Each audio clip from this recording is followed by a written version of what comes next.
Hey, what's going on, everybody? This is Josh Copeland from joshwrotethat.com, and I want to welcome you to the very first episode of my new project, The Wine Down.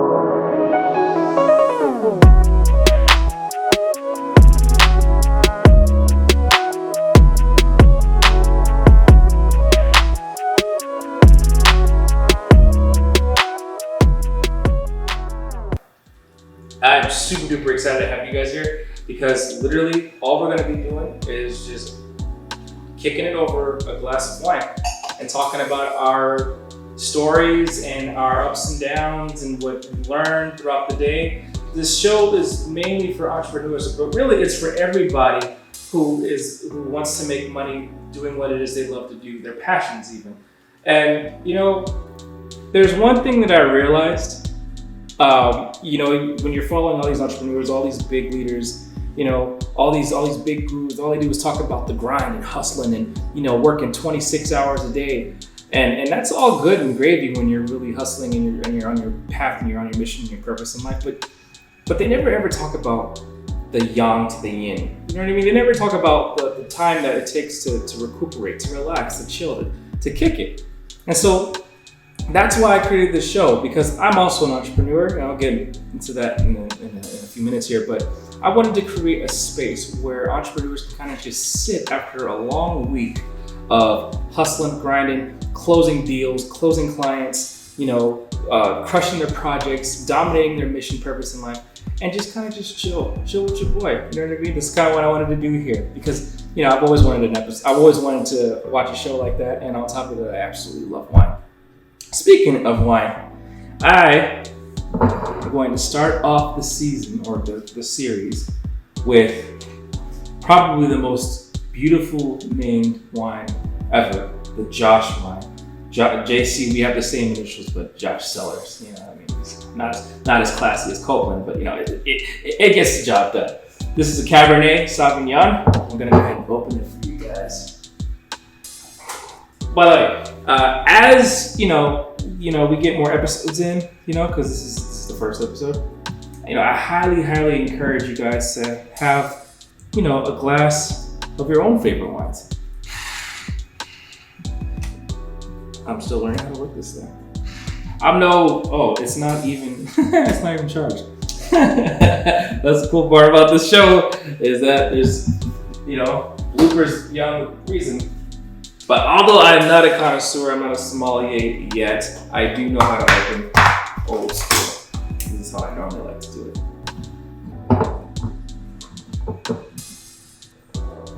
Alright, it's still not working. Alright. So I finally got it open, guys. Not bad. Maybe I'll start shooting where the wine is already open.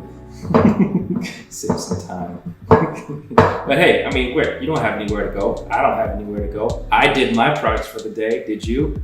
Well, exactly. So, kick it with your boy. We're just kicking it. We're relaxing. That's what this show is all about. It's called The Wine Down for a reason. We're going to wind down after crushing it, recuperate our strength, and get back out there and hit it hard, and make our dreams a reality. Crush our goals and stuff. As it breathes, I just want you guys to check out this Josh cork right here. It's freaking amazing. So as I'm gonna let it breathe, this is a Cabernet. Cabernets, I know for a fact, are really, really good they're not the sweetest of the reds, but they're delicious with things like, red pastas, red sauce pastas, red meats like steaks and beef and things like that. And most red wines, they're amazing with chocolate. So if you ever wanted to try something, have a nice kind of like hearty wine to kind of just, top things off, a Cabernet like Josh Cellars here is the way to go. So go ahead. Ooh, good. Swirl it around a little bit.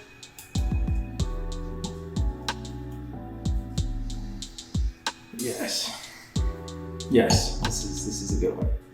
But I've already tasted it, so I already know it's good. I just want to let you guys know it's delicious as well.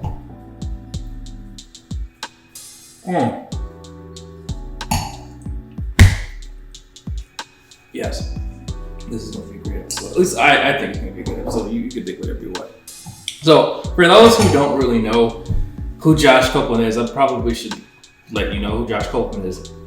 So, in case you're wondering, I did mention earlier in this episode that I was an entrepreneur. Well, I am. I am a copywriter. I help clients in the CBD and health industry simplify their messaging online to help them sell their products faster and to better connect with their consumers. In other words, I write words that make money to help people sell their products online, right? And I help them by clarifying their messages so that people could better understand what it is that they're selling. You'd be surprised how many companies out there who they're trying to sell their products, whether it's an e-com store, whether it's through Facebook ads, whether it's through Google ads, or whether they're just trying to drive traffic to their website. And you'd be surprised the kind of writing that they think is going to make money. It doesn't make money. Because, they'll have grammatical errors, they'll be using super duper long sentences, they'll have like giant chunk paragraphs.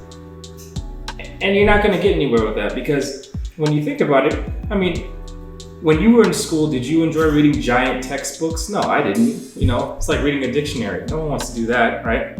So when you're writing copy, you don't want to have giant chunks. You want to have simplified short sentences that people could better read, because the faster they can get through the words, the faster they'll get to the call to action button, which usually leads to a sales page and where the money is made.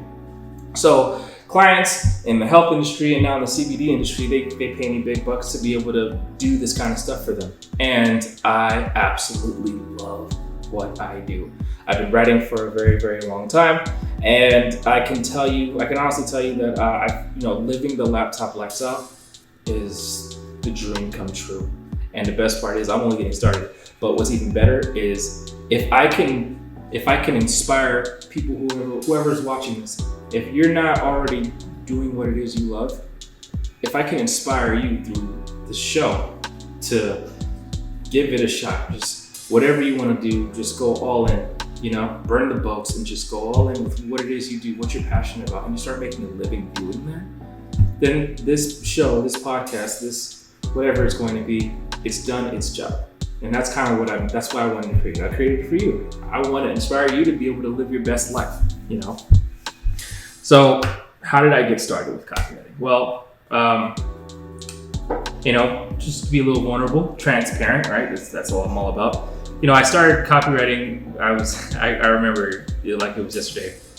I knew I wanted to write, but I always thought that, writing was like a poor man situation, like a starving artist ordeal. And it was around the time where I was still living with my mom, and I was on my way to working at Applebee's, which is a dead-end job that I absolutely hated. I didn't like the people there. I like some of the people there, but there was quite a few people that I didn't like. And I was freaking miserable. And I remember I just was, dragging my feet to a night shift one day, and I was like, man, you know how you don't want to ever do nothing, you start procrastinating? Well, that was me. So I'm sitting on my mom's couch and I'm chilling, and I'm just like, man, I don't want to go to work. So I picked up a magazine, a GQ magazine, and Drake, one of my favorite rappers, he is on the cover, right? And so I'm like, oh, I'm going to read this, And so I'm reading it. I flip to where they're talking about his story. And they're talking about how he's got this. People are really inconsiderate around here. Why do you have to like rub your engine in a quiet neighborhood? Like, who are you trying to impress old people? I don't understand. Anyway, I can go on and on about that. But anyway, I'm sitting there and I got my Drake magazine and I'm reading his story. And there is a section where it's talking about how he's having this amazing mansion pool party, and he's got women and models, top 10 models in bikinis, just flaunting around and skipping everywhere. And he's got his crew, and they're having a barbecue, and they've got a fountain of champagne, and they got music, and they got affluent people everywhere, and they're just living it up. And then Drake says peace to everybody, and he goes down into the basement to do what he absolutely loves, what he truly loves, what he loves more than all the fun that they were having upstairs. And that's to make music. And I remember reading that, and I was just like, man, I started, all this passion kind of just boiled up right in my chest to the point where I could barely breathe. And I was like, man, what do I have to do to be able to do something that I love that much to where I can turn down hot top 10 models in bikinis, in swimming pools and champagne and unlimited alcohol and party, to be able to say no to that, to do this one thing. What is that for me? And I didn't really know what it was at the time. I knew that I loved to write, and that was it, right? And so I was like, okay, whatever. I'll do whatever I gotta do, so long as it has to do with writing. So I went on Google and I looked up all sorts of things from, tutoring to being a teacher's assistant for English classes. I didn't care, right? I wanted to do something. I even picked up a job to write articles for $3 a pop. That's how I first started, by the way. TheRealNetwork.net. Shout out to Tiara J.K. Williams, or KJ Williams, sorry. Tiara, sorry Tiara, my bad, that's not your name. But shout out to Tiara, she definitely put me on. That was my very first copywriting gig, and I really appreciate you. Thank you so much. Blessings to you wherever you're at. But anyway, but before that, I was looking on Google and I found the Barefoot Writer, AWAI, Artists and Writers Association Institute. I think it's what it stands for. And the ad was like, could you write a letter like this one, or get paid 6 figures a year to write, to make a living? Make 6 figures as a writer. And I was like, what? That's insane. I thought it was one of those MLM marketing schemes, and I'd already been in a couple of those that, those were disasters. But this one was different. And so I clicked on it and I read up on it, and lo and behold, I discovered what copywriting was for the very first time. And I knew right then and there that's exactly what I wanted to do. I knew right then and there that was what was going to be my ticket to freedom, financial freedom, 6 figures, whatever I wanted. I knew that was what I was going to do. And so that's all I could think about for for the first like all night, all day while I was working. I didn't think about anything else. Shortly after that, I got, I ended up getting enrolled at the Cal San Marcos, and lo and behold, I majored in writing and literature.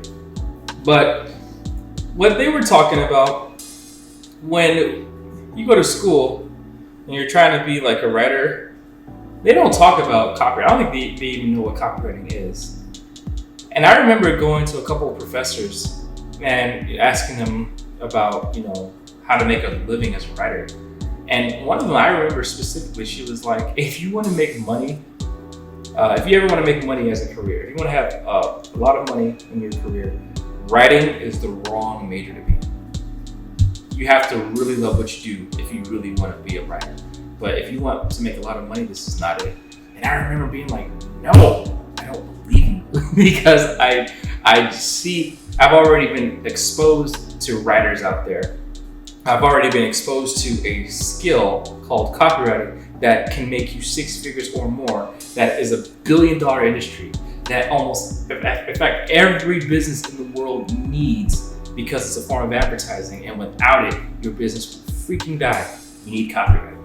And when I realized that, I was like, dude, I had a lot of amazing memories and a lot of amazing experiences in college. But I tell you what, man, if I had to do it over again, I might not have gone to college. Probably would have just focused all my energy into copywriting. But I don't regret going to college. If that's how that sounds. I don't. Don't worry, mom and dad. But yeah. So that was kind of like my start, and then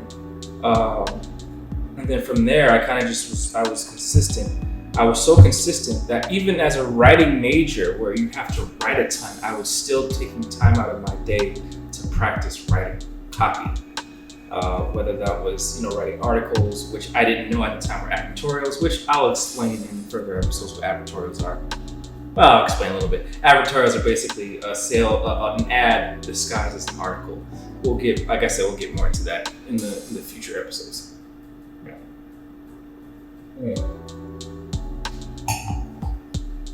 But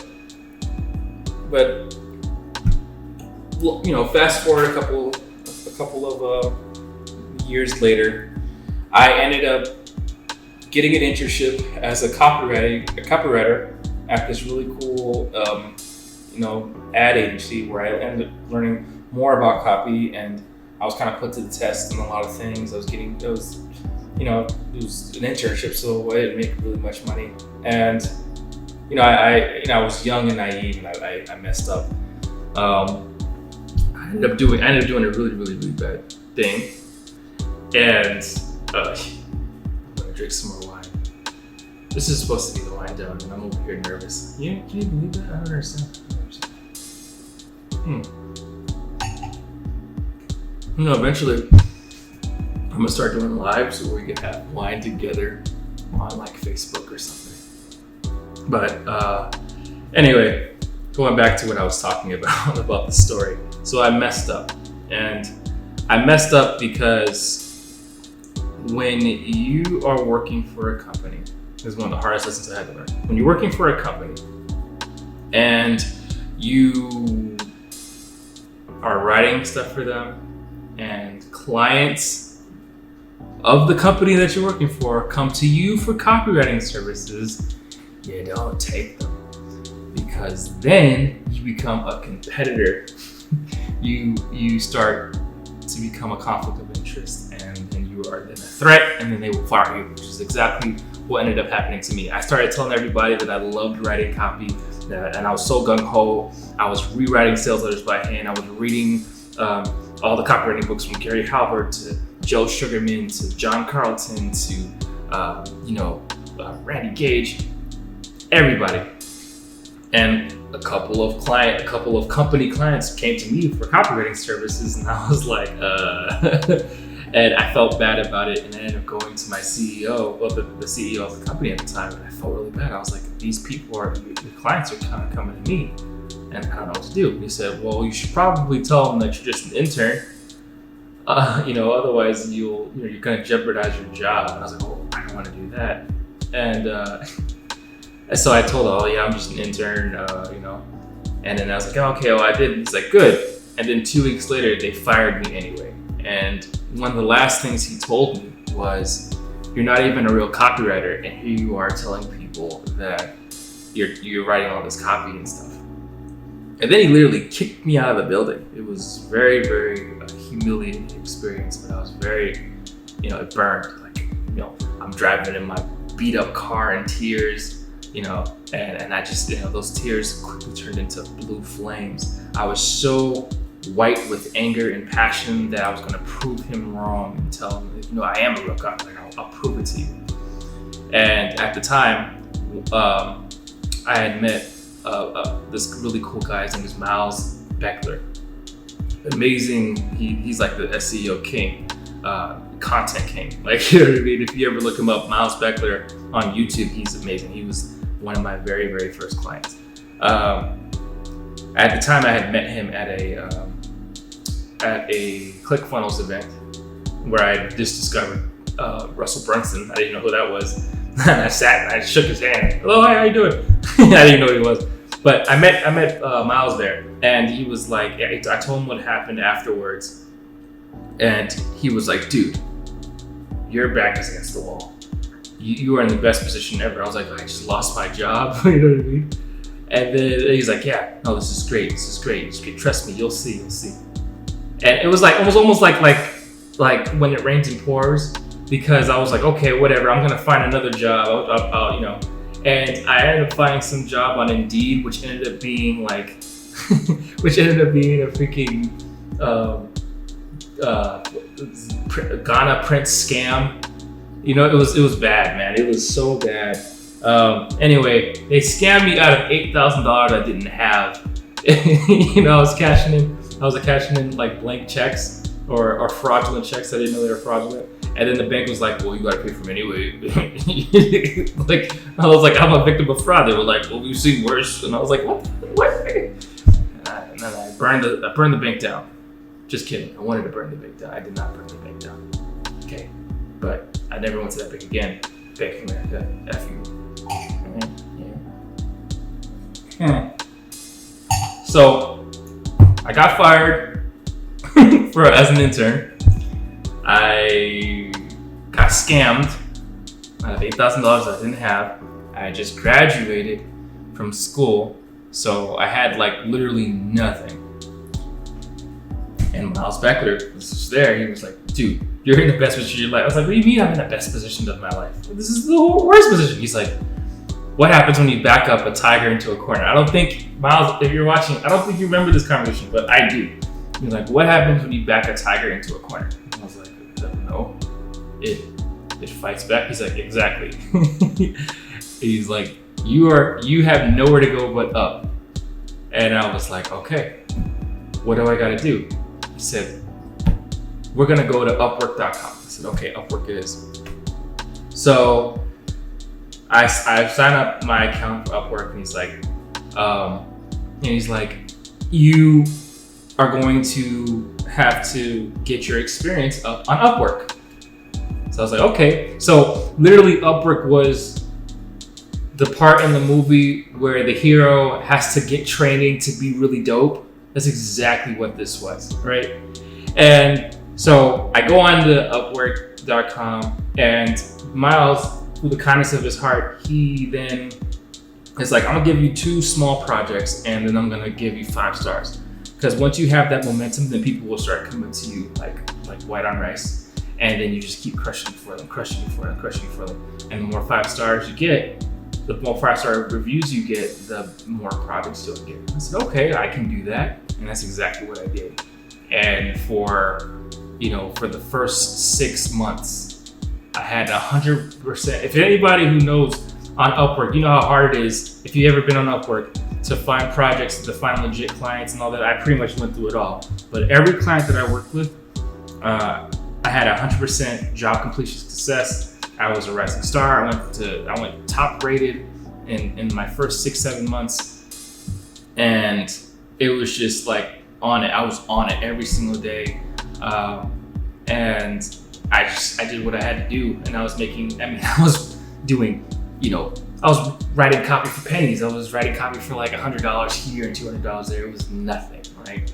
And so eventually I ran into this client. His name was Shiraz Khan. Shiraz, shout out to Shiraz. Shiraz was one of my first, or he was one of the people that I ended up writing copy for, and he ended up being a mentor and a client all at the same time. So Shiraz, if you're watching, I really appreciate everything you did for me. But anyway, Shiraz Khan comes in, and he's like a